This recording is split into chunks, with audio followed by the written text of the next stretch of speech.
Role role हां role Manoj Jarange Patil एकदम आज सकाळी भावुक झाले होते आणि आरोप केला की एकदम निर्दयी झालेलं आहे सरकार आणि अखेर त्यांनी आता आपल्या आंदोलनाला सुरुवात केली, मुंबईसाठी कूच केलं त्यांनी. काय सांगाल? मला असं वाटते का मी 3-4 दिवसापासून सातत्यानं जालना मुंबई असा एक प्रवास केला आणि त्यामध्ये त्यांनी जे जे दुरस्त्या सांगितल्या सगळे सोयरेच्या बाबतीत त्या सगळ्या दुरस्त्या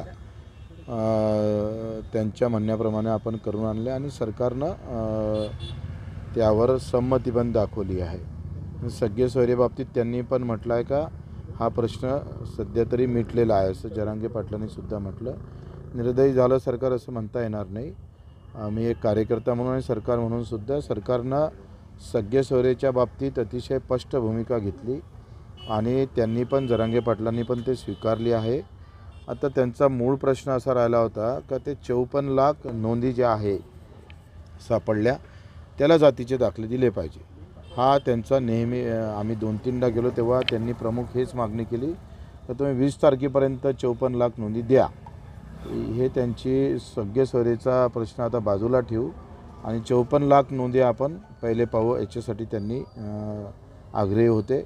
आणि त्याबाबत आता मला वाटते प्रशासकीय स्तरावर तशा सूचना महसूल विभागाकडून दिल्या गेलेल्या आहे आणि सरकार सकारात्मक आहे.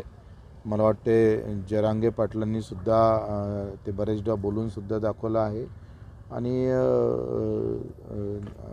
त्यांच्या आंदोलनाला यश यावं, समाजाचं भलं व्हावं यासाठी आम्ही प्रयत्न करतो. तुम्ही स्वतः किती दिवस तुम्ही सोबत राहणार? आता पाहतो कारण माझ्या 2-3 तारखा आहे.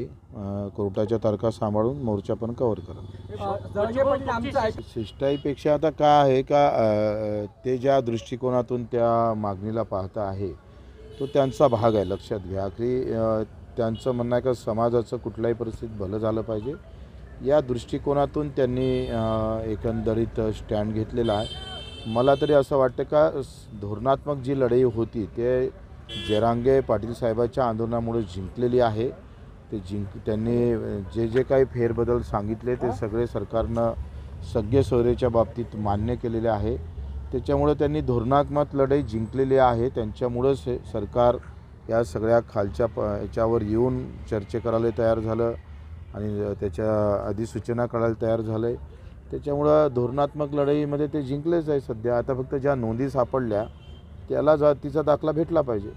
सरकारनं वारंवार जरांगे दारं बंद असल्याचं शासनाकडून सांगितलं, काय? मला वाटतं आता तो त्यांचा प्रश्न आहे. मी आता सध्या आंदोलक म्हणून मी तिथं जातो आहे आणि आता सरकार म्हणून माझी भूमिका संपलेली आहे.